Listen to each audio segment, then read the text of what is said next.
There goes Sophia. Her dad's sitting right there. She's 15 years old.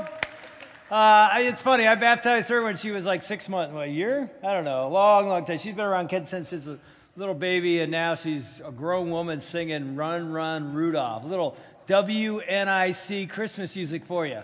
Huh? Did they start their Christmas music in July? Yeah, they do. It's like forever. Anyway, let me ask you this. Christmas is coming next weekend. How many, just want to get a show of hands, how many people already all done Christmas shopping? I don't like you people. Okay. No, I'm kidding. I'm not even close. And my wife's out there shopping right now because she was here this morning. Anyway, I'm Dave Wilson. Glad you're here tonight. And as you know, Christmas is next weekend, next Monday. But we start Christmas services Friday night. We have 2. Saturday night we have 2. And then Sunday we have 6. And let me see if anybody knows. Of all of our 8 Kensington campuses, how many Christmas services you think we're doing? I think it's 51. All over this place, so it's going to be a crazy weekend. And if you saw the title of the thing is called December 25th, Just Another Day, you may be like, what in the world does that mean? This promo will give you an idea of what it means. Here's what it means. Christmas, the most wonderful time of the year, right? Wonderful? Not sure I would always describe it that way. Shopping, busyness, your dreaded office Christmas party, stress, getting your house ready for family, cramming for finals, spending too much money, long hours at the office, year-end number crunching, tension in your relationships. If I'm honest, I have to say that there have been moments in the midst of the craziness around Christmas that I have wondered if life would be easier if Christmas had just never come. Would our lives just be simpler and more peaceful without all the insanity of this season? What if December 25th was just another day? This year, we're going to take you on a journey where we look at a world where Christmas never came. What if Jesus Christ was never born? What would be different? We will look at the impact of the life of Jesus Christ and to how he changed human history. You will be amazed at what we uncover. You won't want to miss Christmas at Kensington this year. The team has been working hard on designing a service with your friends and neighbors in mind. There'll be music, video, drama, lighting, and a beautiful response moment that really captures this idea of not only Jesus not being born, but also gives us moments to celebrate the fact that he was born. Don't miss the laughter, the truth, and the wonder of Christmas. Bring a friend, bring a neighbor, grab your tickets as we explore a world in which December 25th is anything but just another day. All right, so that should give you a rundown. You know, it's interesting, the third service we did today at 12:15 when Cliff was going through all the things that happen at Christmas, you know, the long lines, and there was a guy in the front row who was adding things like, yeah, what about parking spots? Yeah, what about your relatives coming in? What about the post office? I'm like, whoa. Anyway, that can be the craziness of Christmas, and yet this service, we just did a dress rehearsal Thursday night, is really a powerful service. In fact, the video that the video team made just for the service itself is life-changing. Trust me, you're going to be blown away by it, and I hope we send it all over the internet so people can understand the impact of Jesus' life. So here's the thing. Do not come alone, right? I've got in my back pocket, I've been carrying these around for 10 days, 2 weeks now. These are December 25th tickets for people to get, or invites for people to get their tickets. And by the way, by 8 p.m. tonight, the price goes up to $500. So if you get your tickets, no, I'm kidding. It's free, but we do that if you're new here and you're like, what do you do tickets for? So you'll have a seat because a lot of these services sell out. And these invites are to give to somebody. They have every campus, every time on there. You can go onto the app and get your tickets. I gave 28 of these out Friday night. So I'm leading right now. You're way behind me in how many invites you've given out. I was actually speaking to a group of guys Friday night, and I gave everybody in that room an invite to come because all those guys are going to be gone on the weekend. So I said, Friday night we have a service. You'll still be in town. Come to our 5 or our 7 o'clock. That was the Detroit Lions. I gave it to them at our chapel service. They're playing the Bengals next weekend in Cincinnati. Hey, by the way, do you know we won yesterday? Anybody? Yeah. Go ahead. We're almost in the playoffs. Maybe I shouldn't say that out loud yet. Anyway, so here's all I'm saying, and I mean this. 8 out of 10 people that were questioned and asked this said this: if I was invited to a church holiday service, I would go. 8 out of 10 people, your neighbors say that. So if you invite them, just give them a simple invite them to come to Kensington for any one of these services, chances are they'll come. Now, if you remember this, if you've listened to testimonies here or baptism weekends where people tell their story, how God changed their life, I don't know if you've noticed this, but almost half of the time I hear somebody say, yeah, the first time I came to Kensington was a Christmas service or an Easter service. How'd they get there? Somebody invited them, they came, God started this, so he's already been working, but did an amazing miracle. You can be a part of that. So trust me on this. Please don't just come by yourself. Invite somebody, a coworker, family member, next door neighbor, and watch God do something miraculous. It's pretty cool. And then the last thing, you don't need to do anything with this, but just put it in your radar, is January 19th and 20th. That's a Friday night and a Saturday morning. We have another leadership gathering, which is where we gather leaders and volunteers here that want to be fueled up and filled up to go into the next year. It's usually 1,000 people or so show up. This time we're going to talk about being emotionally healthy, which a leader has to do to be able to lead, and you don't want to miss that. So just put that on your radar, January 19th and 20th. Okay, here's what I'm going to have you do. I'm going to have you stand up and give somebody a high five, but here's what I want you to do. There's a lot of seats up here. Trust me, Cody's preaching tonight, my son. He's going to get a little fiery, and he needs people right here, all right, so you can get spit on by him, all right? So when we say hi to somebody, come on up in the crunch. Come on up and make us feel a little warmer up here in the front, all right? Go ahead and stand up, say hi to somebody, give them a high five.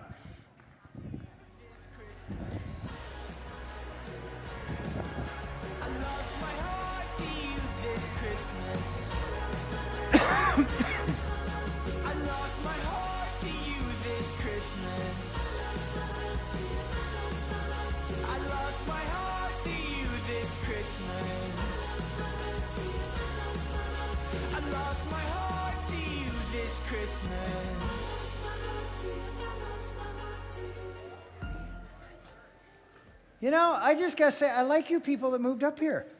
Seriously, you say something like that, most people just look at you like, I'm not moving, but you guys came up. You good? You don't have to cheer the whole time, but that's good. Hey, many of you know this, maybe you don't. This is the final week of a series we've been doing called The Heart of Christmas, where for the last 2 weeks and now the third week, we've been looking at 3 words, 3 concepts that are tied to Jesus. They're really words that come along with Christmas, too. 2 weeks ago, we looked at the word joy. Last week, the word peace. And today, anybody know? It's love. Love, peace, and joy are the 3 words you think of in Christmas and the birth of Jesus. So we're going to look at what love looks like. And actually, all 3 weeks, including today, we've connected those stories to one of our global partners. Today is really exciting because we connected it to Jaya Sankar and our global partner in India. And so our video team, who, believe it or not, has done 39 videos in November and December. They're an incredible team. They've created these short little stories to give you an idea of what God's love looks like when you give it away across the world. And so this video will capture, I think it's so beautiful to see what God's doing, not only here, but just as importantly, through Kensington to impact the world. And as you watch this, Steve Andrews is going to start this at the beginning, and you'll hear him say this, and I just want to reiterate this. As you watch this, connect these dots. You being here, you serving here, and you giving financially at Kensington create stories like this. This isn't apart from you. You are a part of this story because your giving and my giving allow things like this to happen. So watch this. When I landed in India in the year 2000, nothing prepared me for what I was to see. The overwhelming crush of people, the unbelievable needs apparent visually everywhere. And my first and instant response was a feeling of hopelessness. Like, what could anybody do to overcome the needs that are so present here? And then I began to see what Jaya and the team at Christ Evangelical Mission have been doing for decades. You know, we've helped them plant 500 churches. We've been a part of beautiful ministries of caring for orphans and for the homeless. And in recent years, the compassion ministry of bringing in old people who had basically been left to die to come and live in what they would consider paradise. It's a picture of love overwhelming hopelessness. And as I invite you to give to Kensington here, to make a year-end Christmas gift, here's what I want you to know. This would not be possible without your participation. This is your story. When we give sacrificially, when we intentionally say, we're going to invest our lives in something that breaks the walls of hopelessness down, this is one of those things that changes everything. A few years ago, I got to go back and see again of what our giving does. Our giving is changing the world. Not just one person at a time, not just one child at a time, but one old person at a time. Old people who considered themselves as having no value now know that in Jesus Christ, they're of infinite worth. I want to thank you again, because with you, we get to share Christ's love with the world. And we know that Christ's love changes everything.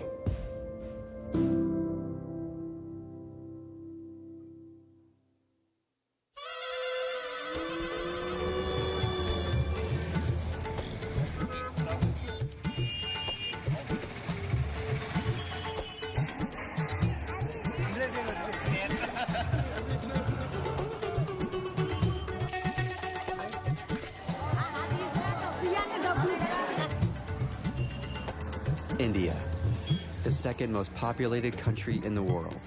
It's home to more than 1.3 billion people. With an average income of only $616 a year, many people live in poverty, facing a growing income inequality gap and little to no opportunity. Families often find children and the elderly as too much of a burden to care for. Abandoned and on the streets, they won't survive unless someone intervenes.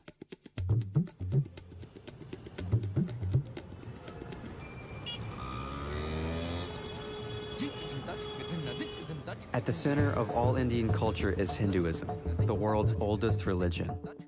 With over 1 billion practicing Hindus and a rigid 4-tier caste system, religion is inseparable from all aspects of daily life in India. There are many gods, there are 30 million gods. So people have their own choices to choose their own god.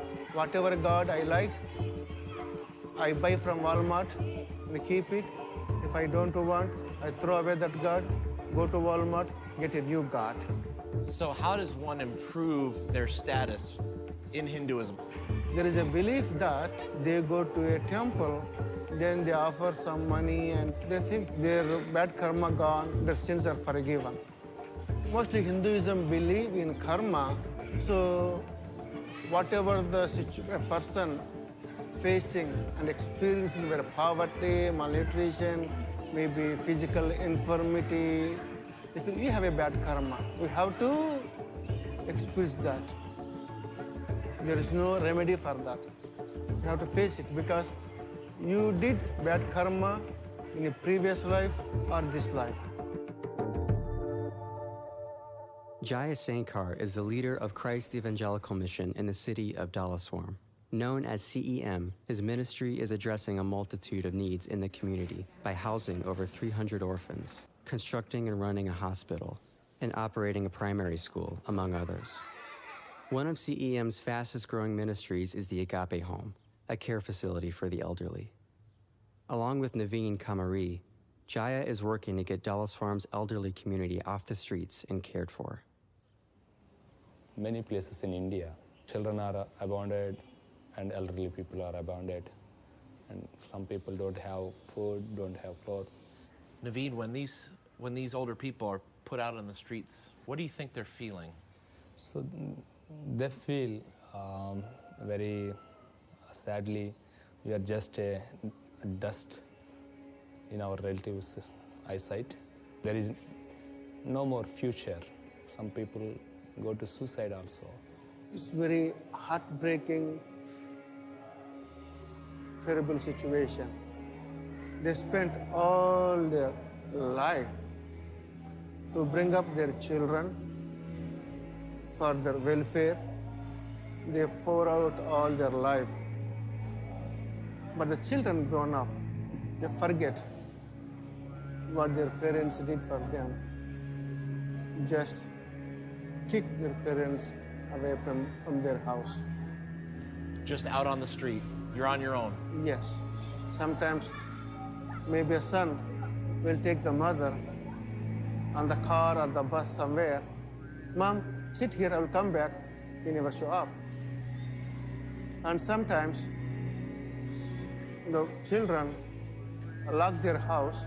Mom, you sit here, just we come back. They go to somewhere. Maybe 2 weeks, 3 weeks. They may not come to open the door.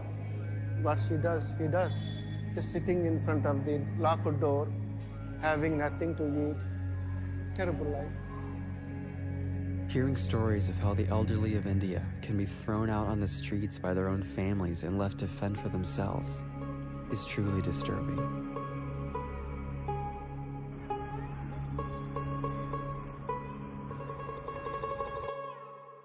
But thankfully, there is hope. There are people like Jaya, Naveen, and a whole group of others that are being the hands and feet of Jesus to the elderly community in Dallaswarm. So you actually go out and look for people that have been abandoned on the streets, and you bring them right then in their home? Yes. So why do you guys do that? Why do you feel compelled to love that group? So in Matthew 25, Jesus says, when I sick, you came. When I hungry, you came. When I thirsty, you came. Yes, if we do that, it will be glory to Jesus. So you're doing it because you believe that's what Jesus would do? Yes. When we bring them to home, the more loving person is here. His name is Jesus. He loves you. He did not abandon you like your family. The Agape home is quite a contrast from the busy streets of India. Here, the residents are cared for and loved. The term agape is a Greek word meaning unconditional or sacrificial love. The old people cannot give anything to whom care for them. So it's like Jesus loves everyone, but he does not think about what they give back. So he only put on his life with sacrificial love. So that's why agape is only giving, not expect anything from them. We not only speak, but we show our love in action. This is talking and with deeds, helping the people. నాకు చాలా బాధపడేవాడిని ఇక్కడికి వచ్చిన తర్వాతే బాగుంది చాలా బాగుంది ఏ బాధ లేదు అక్కడ చాలా బాధపడేవాడిని ఇక్కడికి వచ్చాను అన్నీ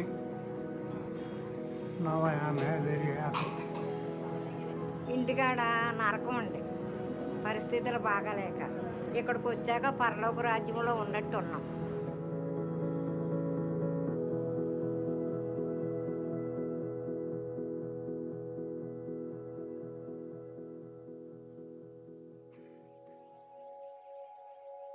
Can you tell us a little bit about your daughter Deepthi's connection to going over there and her heart for those people?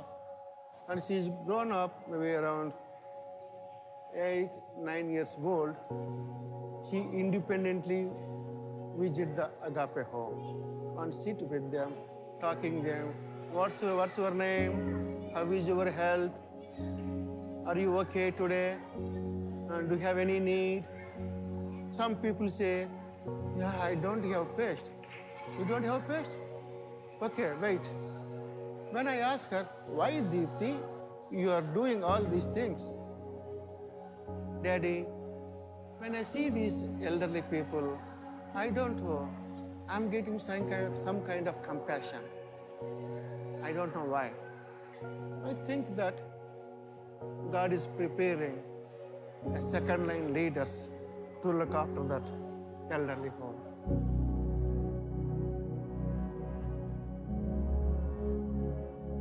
When I came here, God opened the more doors and more places to serve Him in the children, in the elder people, in the community. So all these things I'm doing for the God's glory because He gave me a life to me. So He filled my heart with His grace and love.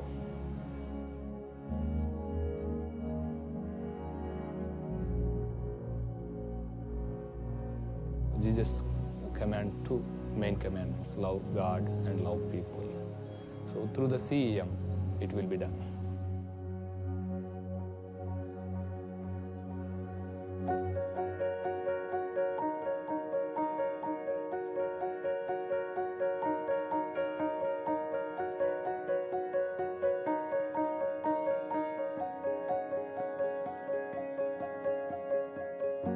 What is true love, and where do you go to find it? Jesus said that greater love has no one than this, that someone laid down his life for his friends. In the book of Romans, Paul reminds us that while we were sinners, Christ died for us. In the writings of John, we discover that God showed his love for us by giving his one and only Son, and by this we know love, that he laid down his life for us, as we ought to lay down our lives for our brothers.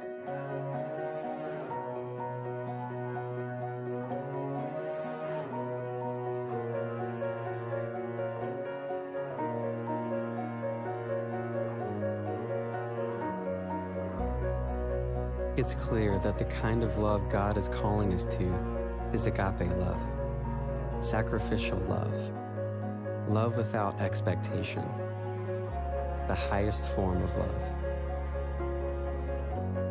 Just as Jesus laid down his life for us, he is calling us to lay down our lives for one another. True love costs us something, just like our friends Jaya, Naveen, and Deepthi have shown us. Love's greatest concern is always someone else. Jesus tells us that the way people will know that we are his followers is by how we love each other. So let's follow in the footsteps of both Jesus and our friends in India and truly learn to love our neighbor.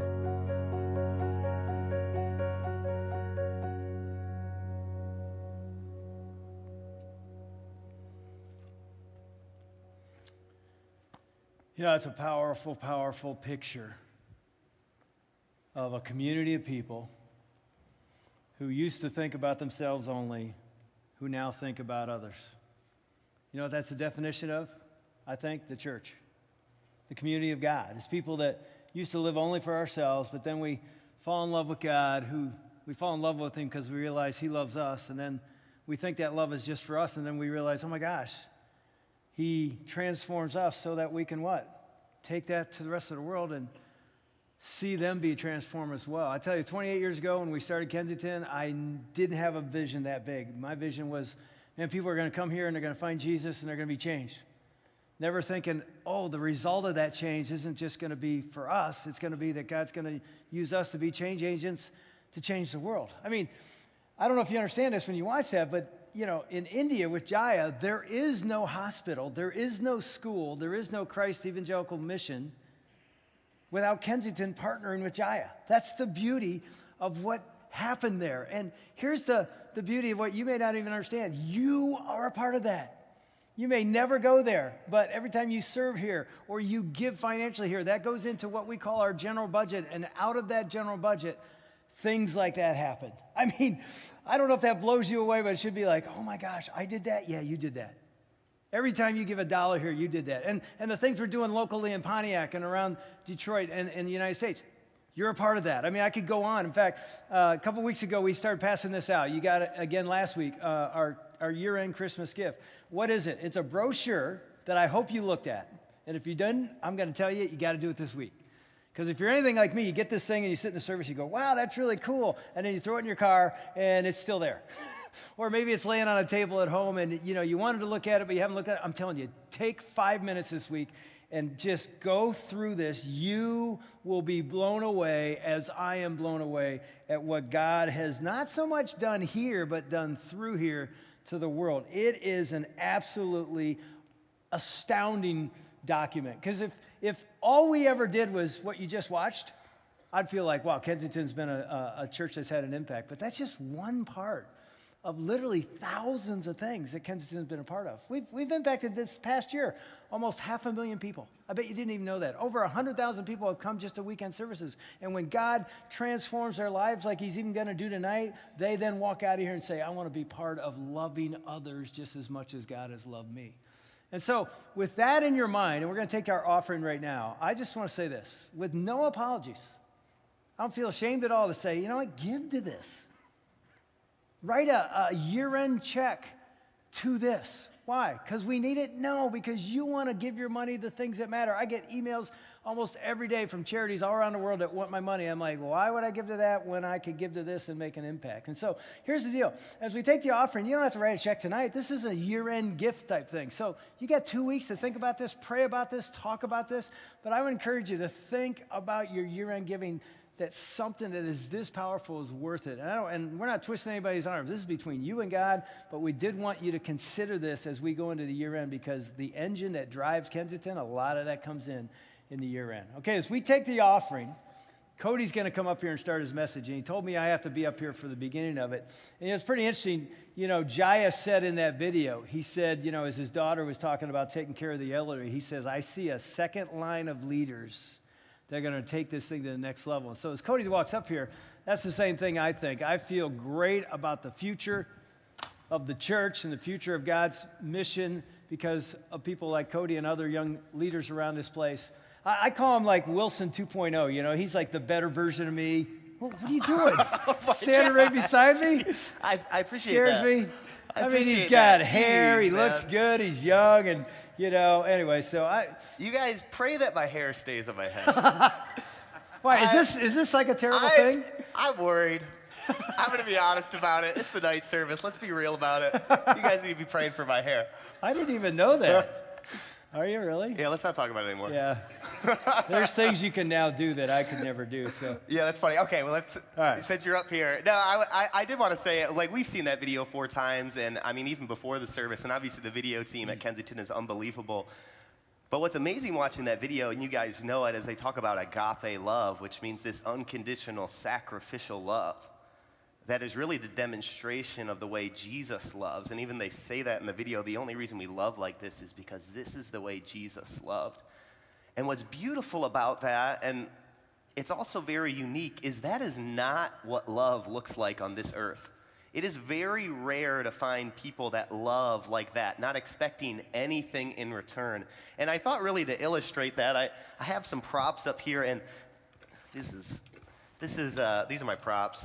But I wrote on this, you guys can't see it, I said love tank. This is my love tank. And I really believe that you were created by God to be loved by Him. And within all of us there is this desire, this need that was knit inside of us because we are made in the image of God that needs to be loved. And so in the world, I think a lot of times what love looks like when we don't have a relationship with God is it's strictly horizontal. What do I mean by that? I think it looks like this. Say I'm in a relationship with my dad, and what these are their Christmas theme, but I call these love tokens. So I got love tokens and I got my love tank, and this is what I do. Hey, Dad, I thought you did a great job at that greeting today, man. That was awesome. And I'm giving him a little bit of love. That feels good. He's getting his Glad love you tank told me. filled. Fill up my love tank bad. some It's the more. night service. Keep going. Hey, I like your boots. Now, you can say something back to me. Well, I like your shirt, and I'm glad you still have hair. Our compliments are so And superficial. You look really good right now, like I used to. But you guys know this is how love works. I call that phase the dating phase. You go out, oh, you look awesome. Oh, you're cool too. And let's get married. That's what dating looks like, right? But you guys know the people that have been married for a little bit. Sometimes it's not quite that even. And what happens, and maybe some of you have a family coming in for Christmas, right? And you're hosting a bunch of people. And I know the moms in this place, they're going to be cooking breakfast. They're going to be shopping. They're going to be wrapping gifts. And then the guys are going to come home because they're at work and they're bringing home the money. It might look like that. That's not how the dynamic has to be. There's a lot of moms working and bringing home the money too. I know, I was going to say that. Right? But you guys know everyone comes home and it's like, what have you been doing? I've been doing everything. And this is what happens. And then you're pouring yourself out and like, I've been cleaning the bathrooms because guests are coming in time. I cook breakfast for everyone. I've been slaving away and I've been doing all this. And then he gets home and says, well, what do you think I've been doing? And you know what happens? I feel good. I got no love tokens. And what happens is we get to this place where we're so empty. And then what starts to happen is I look at this person that has been vacuuming and sucking away this love that I've been giving and giving, but getting nothing in return, and I start to resent them. I don't like him anymore. How come you never noticed me? Why didn't you appreciate what I did for me? Why are you doing that for me? All right, and this is what I said the other service. I really believe we always go where we are loved. If you want to know where someone's at, it's probably where they feel approved, where they feel comforted, and where they feel accepted. That's why I believe what happens when you're empty like this, someone else comes into your life and says, hey man, you're doing pretty good, you're awesome. Maybe it's another, someone of the opposite sex, even when you're married, and it feels like, man, they love me in a way you never loved me. Right? Or maybe you're in high school and it feels like, man, my parents don't like me, I hate being home, but my friends that I party with and I smoke with, these people love me. And suddenly we're drawn to where we feel loved because we are actually created to be loved. And I think what's beautiful about that video is what's being illustrated is when we enter into relationship with God and understand that the love he has for us, we get into this whole new reality where he becomes the source of our love. And when he becomes the source of our love, it doesn't matter what I'm getting from my friends or my fellow brother or other people in my family. I can live in this place and position my life under the love of God where I can be getting nothing in return from someone else, but I'm so filled with the love of the Father and Jesus and his Holy Spirit that I have unlimited just accessibility to pour out. So this is the God tank. You guys didn't even know this thing was back here. I call it the God-arrayed tank. God-arrayed? It's like Gatorade. Did anyone? No? Okay. That guy but like what happens, you laugh. can pick this up. You can pick this up. This is what I believe happens, and you see this demonstrated in the scriptures, and in life, it's like 500 pounds. And so what happens is we position our life right here, right? This thing goes way too slow. I'm just going to warn you guys. But God, as we position our lives under his love and he becomes the source of our love, we have unlimited access to the love of God that never runs dry. It says in John 7 that streams of living water will flow from within us as we confess him, Lord, that his spirit will come and abide in us. And what happens is, we can do is we can pour into other people's love tanks. And even if we go empty, I don't have to get anything in return because my source is God and I am being continually filled by his love, renewed in his love. As I position my life under the love of God, I can pour out, overflow, and overwhelm the world around me because the love I am receiving by positioning my life under God. Amen. I don't need to hold this all day, right? Yeah, you can go. You want to take that over? Jeez. Yeah, I'll take it with me. Goodness. Hey, that was good. That was good illustration. I appreciate it. That works. I filled my love tank. You got it? All right. And I know that illustration. I'm going to continue talking through that, but I know it's real because I shared this morning, but my love tank felt really low this morning. I woke up at 6 a.m. I had to be here at 7. I had to preach the 3 services that I was doing. And the reason I woke up at 6 a.m. is because I knew I would have nothing to give if I didn't spend time with God before I got here today. And I think it's a kingdom principle that we only can give what we have received. I think we get that financially. Like, if I don't have any money in the bank account, I have nothing to give anyone else. But as God deposits into our life and he fills us with his love, we then have something to give the world because we have positioned our life under the love of God. And so for me, waking up at 6 a.m., got out of bed and I'm like, I want to hit snooze, but I know I need to spend time with God. I got to preach today, right? And I remember I went before the Lord and I said that, God, I don't really feel like preaching today. And I turned on some music and I started praying to God and I started worshiping and adoring the beauty of who he is and thanking him for the grace and the gift that he's given me through life. And it was amazing by the end of those 40 minutes how filled up I was. And it was amazing to me. I just felt like he was reminding me of the people coming, even you guys, of how much he loved you and how much he wanted to pour out his love on your life and how much he sees you and adores you. And it was amazing as I positioned my life under God. And then I even did these 3 services this morning. And I'll tell you what, I was totally exhausted. And so I went home and I spent more time with God and I positioned my life back under him. I watched some Francis Chan sermon and I worshiped and I prayed some more. Why? Because I know if he doesn't fill me up, then I have nothing to give, that I cannot love in the way God calls us to love unless I am being continually filled. I love what it says in John 3:16. This is what it says. It says, for God so loved the world that he gave his one and only son, that whoever shall believe in him shall not perish but have eternal life. And I think God sets this precedence where he shows this is what love looks like. What does it say? God so loved that he gave. And when you are loved, you give yourself away to demonstrate that love. And I think it's beautiful because as we get away from the horizontal way that the world does love and we start going vertical and receiving the love of God and he becomes the source of all things in our life, then we are free to horizontally extend the love of God to the world around us. And this is what I would say, that when we start to love like that, right, it's not about what I get, it's about what I can give. And what I am giving away is completely not dependent on what I'm getting from the people around me. And it's beautiful what starts to happen, I believe, as we start to engage with God, as we start to receive from him. It's not about me saying, today I am going to love more. It's not about working up this strength, but it says as we abide in him, what we will bear much fruit. And from abiding in God and being steadfast in relationship, and what starts to happen? Love just starts to happen. When you hang around the person who is love, your life starts to look like love. It's just the natural overflow of being in relationship with a loving God. You look at this video. Some of you guys maybe know Jaya's story a little bit of what's going on in India. I remember reading his story. I met him. I didn't even know who he was, and I read his story in this book called Imagine Heaven. We taught on it a couple of years ago. And some of you guys know that Jaya's story is the story of a man who was seeking for God. And he couldn't find God anywhere in Hinduism, and it made him depressed, and he was dealing with hopelessness and even depression and suicide.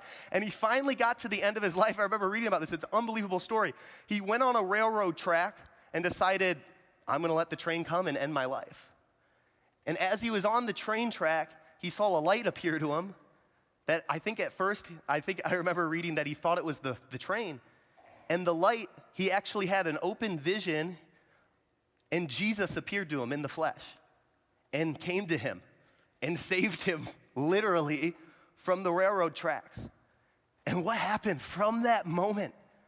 He found God and was so captivated, so overwhelmed by his love over in India that what we see on that video, the orphans being cared for, thousands and thousands of churches and people finding Christ, these elderly people that are being looked after, people that are being loved that can give nothing in return and are ostracized in society, that their ministry is going and revealing the love of a God who is our perfect Father, who wants the world to know that they are loved. Why? Because he had an encounter. He had a personal relationship with Jesus Christ, and as he was filled with that love vertically, love started coming out of him everywhere horizontally. I love what it says in 1 Corinthians 4:12 through 13. This has been like a life verse for me this year. I wrote it down. Every time I read my Bible, I open up this little note card and I read this verse, and this is what it says. It's Paul talking about as being an apostle of Christ or servants of Jesus, what their lifestyle should look like. This is what it says. When we are cursed, we bless. When we are persecuted, we endure it. When we are slandered, we answer kindly. That is not love the way the world loves. Let me tell you how the world loves. People were mean to me. I was mean to them. They talked poorly about me.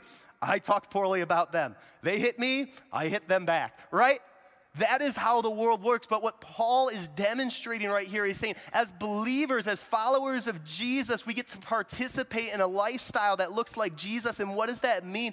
That means no matter how anyone treats me, because I am in relationship, they are always met by love. And it's easy for me to say that. I know for me, if I go 2 days without positioning myself under God, I just can tell. I'm like snappy, I'm short, my whole life is falling apart. And it's amazing what happens that everything around me starts to change when God just starts to change with what's in me, right? Because I think we're so used to what I do. These are my conversations with God in the car. I'll leave a meeting and I won't like someone. I'll be like, God, I don't like that person. Like, I don't even, I'm like, I don't even like this person. And I feel like God continually says, well, I love them and died for them, so you better figure it out. Like, we're not allowed to not love people. It's a violation of the gospel. And so instead of me saying, God, you need to change them, there's something so powerful like, God, change me.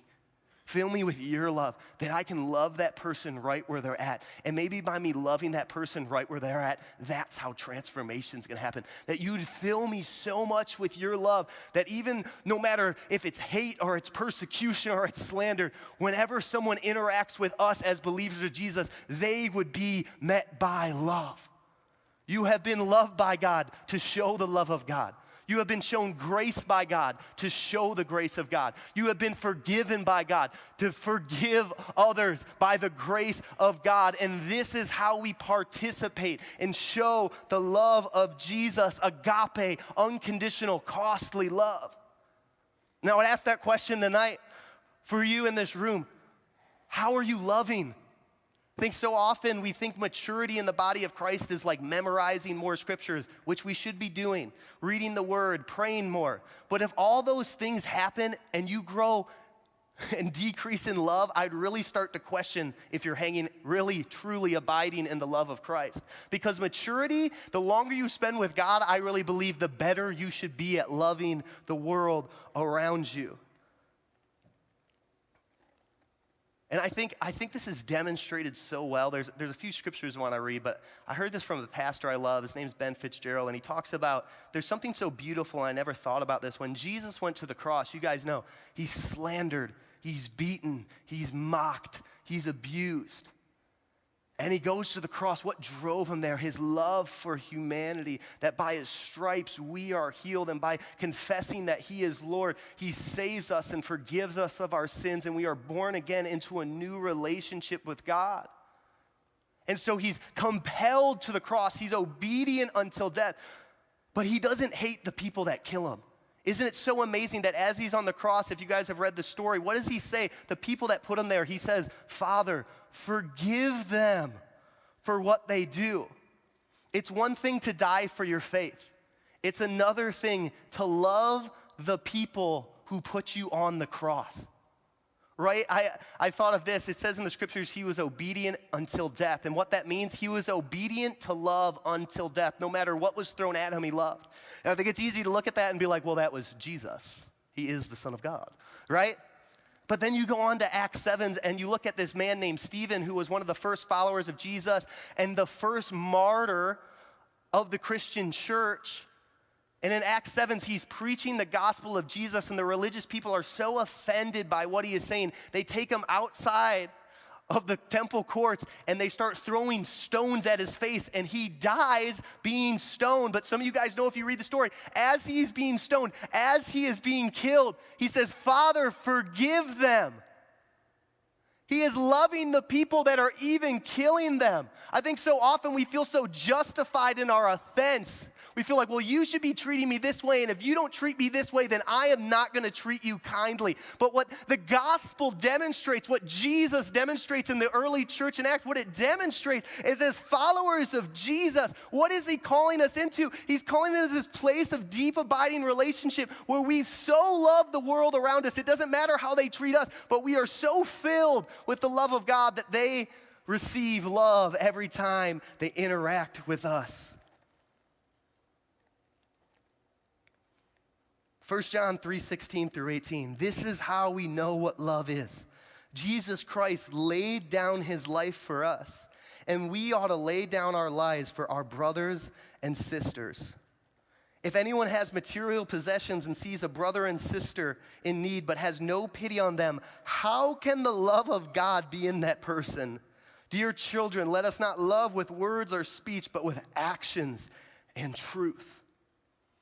You know, about over a year ago, Jenna and I, some of you guys know we were out at Bethel Church at their ministry school, and right before we got out there, we every week would go out and serve the city in some way, and ours was we would go evangelize and tell people about who Jesus was and try to serve the community in any way we could on Thursday nights.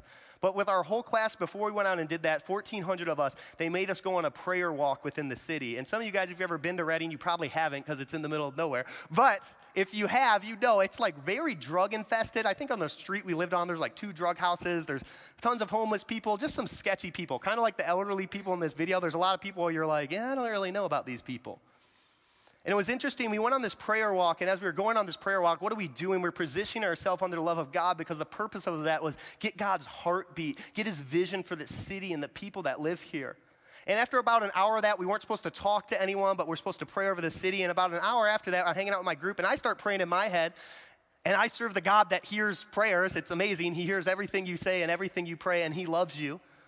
And I'm praying, and I have this thought for the last 30 minutes. God, I want to talk to someone. I'm done just walking. I need to talk to someone. So I'm not allowed to go talk to someone, but can you send someone to me?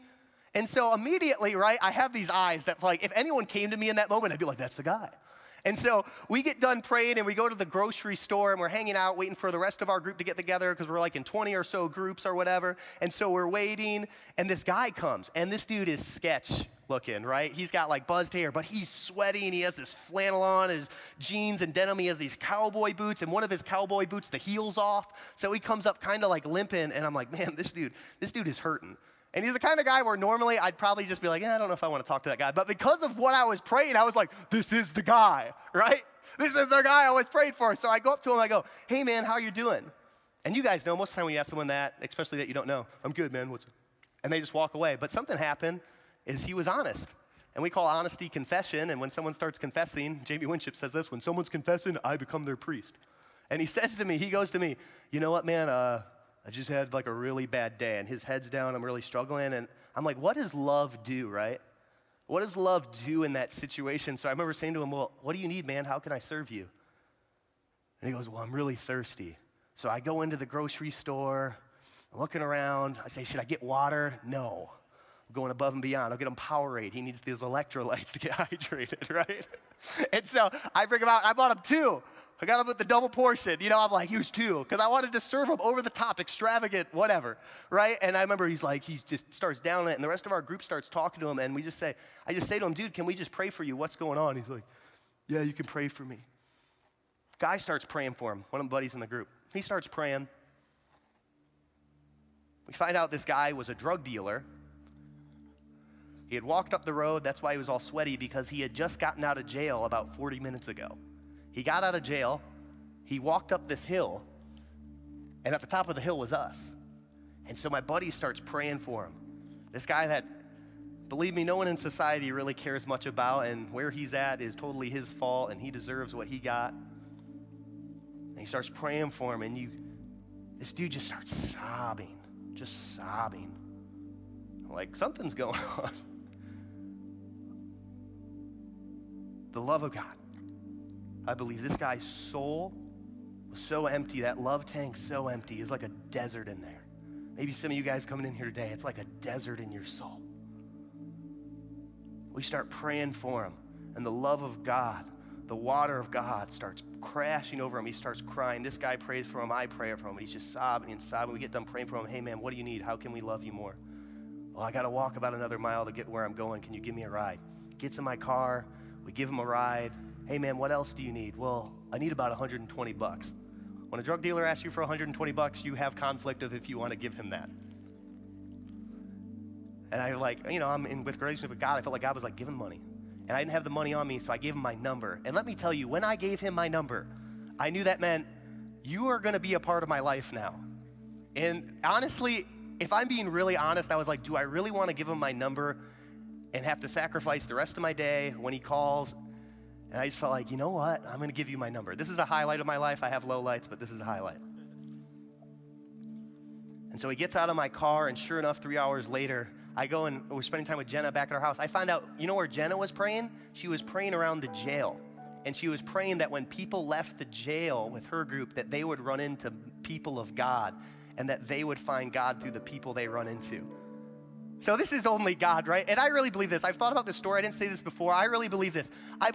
We went back and talked to this guy. I'll get to that in a second. But he said he was walking up the hill thinking about committing suicide and taking his life, and said to God, I don't even know if you're real. If you're real, you need to show me. And I believe God heard that prayer. And I'm over here walking, and I say, God, I want to talk to someone. He said, let's connect those two guys. Right? That God's really looking for available people. Not experts, but people that are just available to love, to see people the way God sees people.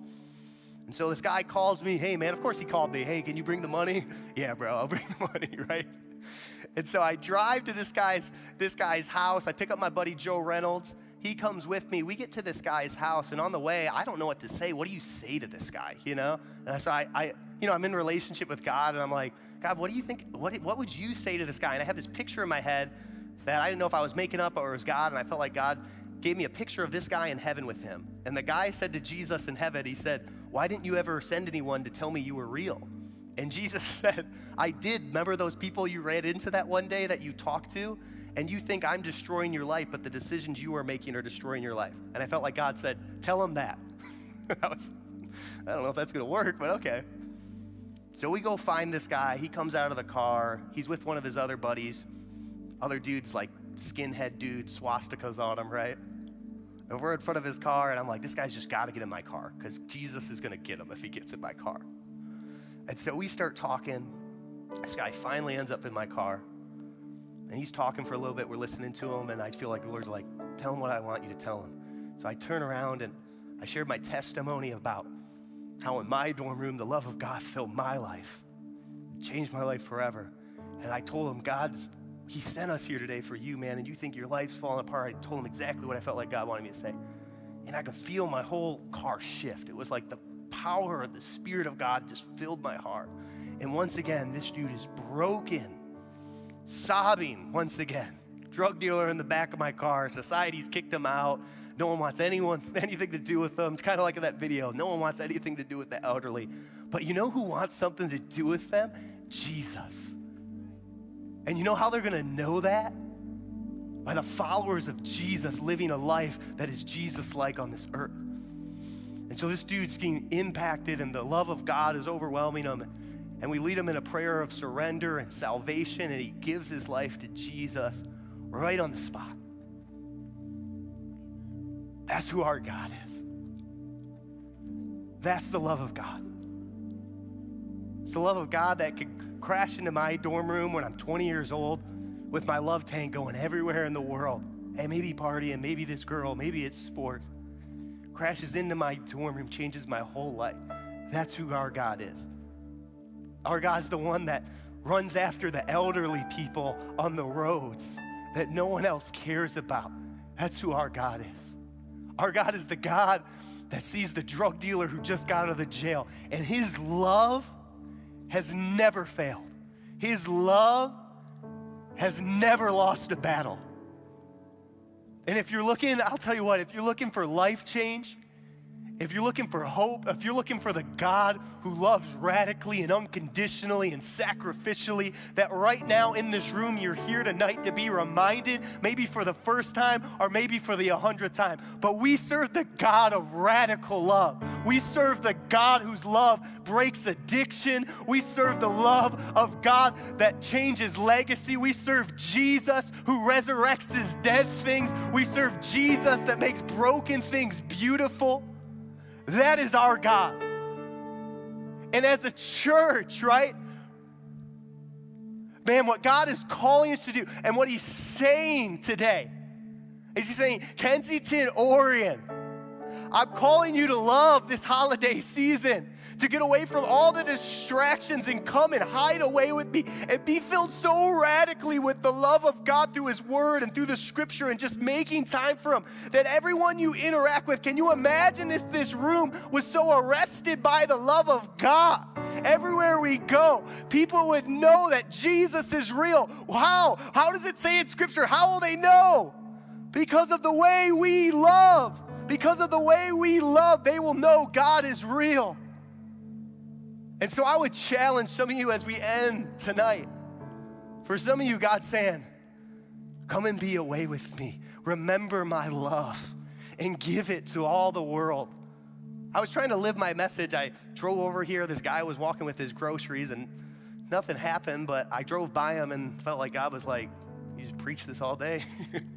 I went up to him and I said, hey man, do you need a ride anywhere? He didn't need a ride, but I told him Jesus loved him and I came over here trying to live this out a little bit. And I'll tell you what, we're going to end today singing a song, and it's going to be a prayer that we would see people the way God sees people. But I know there's some of you in here right now that, man, you might have the perfect life on paper, but you're empty inside and that love tank is so low. And Jesus is calling you right now to him. Maybe some of you in here right now that, man, maybe you're going through a divorce or your parents are going through a divorce and your whole life is falling apart. And God brought you here tonight because he wanted to remind you that he sees you and he loves you and he has a purpose for your life. You watch that video in India, man, I want to get so possessed by the love of God that whole nation starts to shift. That's what's going on here, right? Men and women that have been so overwhelmed by the love of God that all of Metro Detroit's starting to be shifted. Man, don't you want your life to have deeper purpose than just waking up every day, right? That you'd be a part of something eternal, something glorious, something divine. And so I'll say for some of you, man, God is calling you right now. That he wants to make your past new. He wants to forgive your sins. He wants to make you a new creation. He wants to say, hey, get rid of the past because I have a glorious future for you. And so I'd love to end the day before we sing. If you guys would stand with me. But I'm just going to give a time for people for the first time, man. If you're here tonight and you know God's doing something in your heart right now and you have to respond, and because what Jesus is saying is Holy Spirit's moving on your life and he's saying, hey, it's time to come home. And he's calling you. He's saying, come follow me. Come be a part of the life I have for you. The answer is Jesus. The way, the truth, and the life. The answer is Jesus. So if you guys would, just bow your head and close your eyes. I'm going to give some people a chance for your first time. If you would right now, if that's you and Jesus is saying, I'm calling you, and you're saying, yeah, I want to respond to that. I need Jesus in my life. On 3, would you just raise your hand with me? 1, 2, 3. Yeah, that's so awesome. That's so beautiful, man. It says, all of heaven rejoices over the sons and daughters of God coming to him. And I just want to give a choice. Some of you, you're like, man, I've been distant.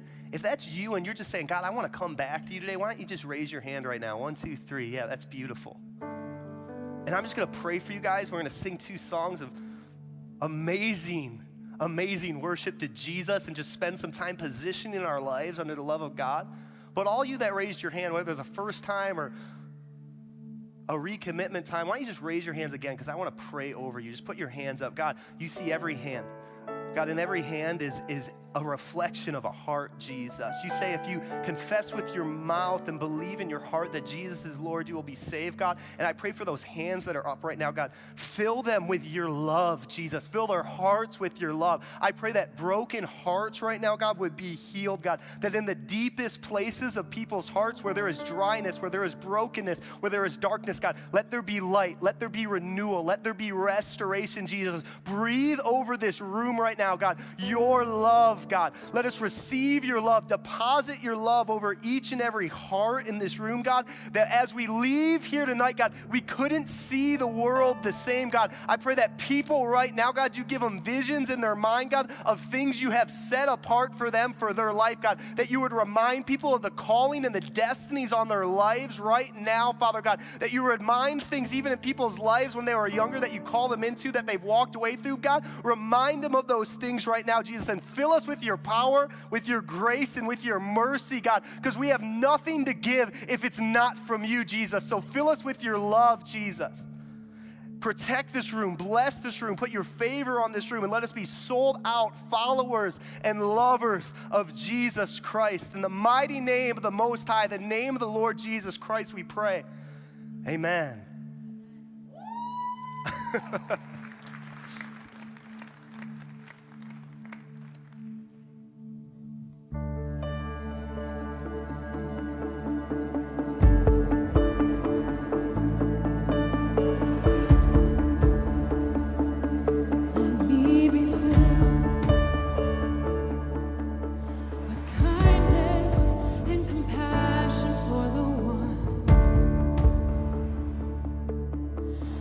One for whom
next one we're going to be doing is one we're going to be singing at Christmas, so we really want you guys to learn it, sing it out with us. So let's do it.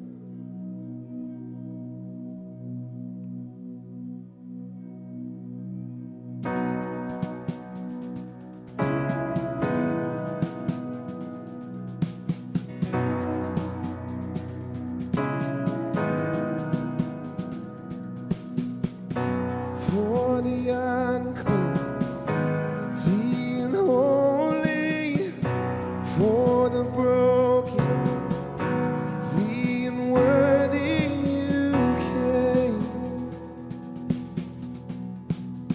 Jesus, you came for the wounded, for the hurting, for the lost, for the lonely, you came. Jesus, you came. Oh, come on, you faithful, bow before our Savior. Come, let us adore the one who came for us. Glory in the highest, praise the name of Jesus, our King's God.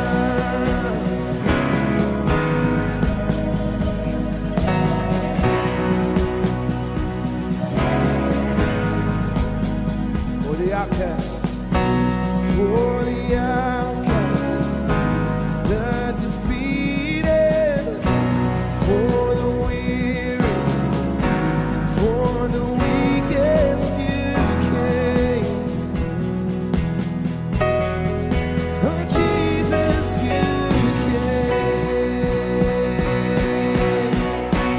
Oh, come on, you faithful, bow before our Savior. Come, let us adore the one who came for us. Glory in the highest, praise the name of Jesus, our King's God.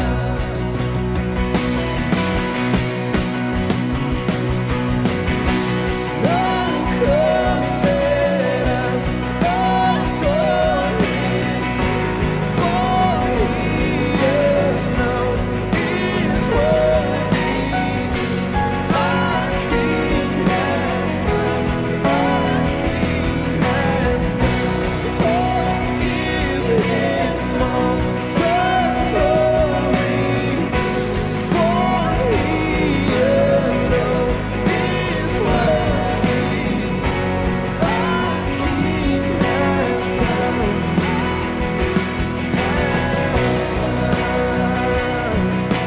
for every voice. Oh, come on, you faithful, bow before our Savior. Come, let one who came for us. Sing it out. Glory in the highest, praise the name of Jesus, our King's God. One more time. Oh, come on, you faithful, bow before our Savior. Come, let us adore the one who came for us.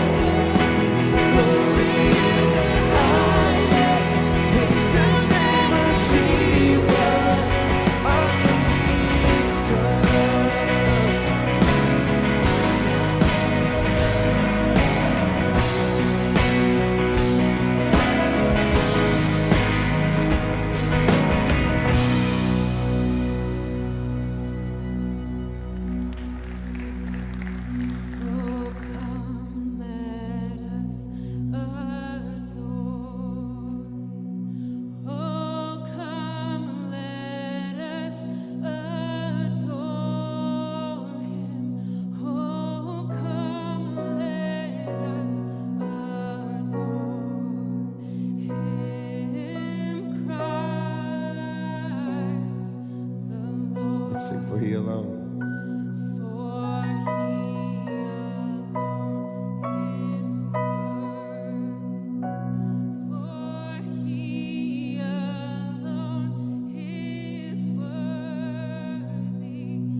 You know, I was thinking as we just sang, "Oh, come, let us adore him," which we'll sing again in a few days on Christmas Eve. I thought, man, I hope for me and for you, that's something we do daily. So I think so often in the church, it's easy to think the way I get filled up by God is I go to a 1-hour service and get my filling, and then I'm good. And let me ask you, does that last? Maybe by the time you get to the parking lot, it's gone. You know, that's because, like Cody said, we got to position ourselves and let God. And I know it came out of that Gatorade thing slow, but sometimes it's just sort of like that. It's just constant. And the only way it's constant is if we position ourselves to be there. And so I encourage you, invite you, I challenge you, starting today and tomorrow and through this week, do this. Take 5 or 10 minutes every day this week and adore him. How do you do that? Open the Word of God that reveals who he is and just read it. If you want something to read this week, I'll tell you what to read. It's real simple. Read the Christmas story. It's found in Luke chapter 2. I'm going to read it to you Friday night and this weekend. So just read it tonight before you go to sleep. Read it tomorrow. Read it Wednesday, Thursday. Read the same story over and over and say, God, show me you. I want to adore you. I want to see you. And when you come here for the Christmas Eve service, you won't be hearing something new. You'll be like, I've been reading this all week, and God has been pouring his love into me, and I'm able to go through this season with something I didn't have before, and it's called the love of God who fills us and then overflows through us to love others. All right, you in? You in for the challenge? It's a beautiful thing to do. So just spend some time, just a few minutes a day saying, I want to adore you. Instead of just singing a song, let's do it and watch him transform us so that we can love God and love others. And let me say, if you raised your hand and you said, man, tonight's the night I'm going to give my life to Jesus, and you're like, what's my next step? I'll tell you right now, your next step is go right out in the lobby. There's some people out there, and they have shirts on that say Starting Point. It's a real creative name we came up with. That's where you start. You want to point to start a starting point. So go out there and say, man, I want to know what my next step is, and they'll help you take the next step and even give you a Christmas gift. All right, if you need to pray with somebody, our prayer team will be right here, right now. We'd love to pray with you. Otherwise, we'll see you this weekend, either Friday or Saturday or Sunday. And again, bring somebody, grab some invites, invite some people, and watch God do something amazing. God bless you. See ya.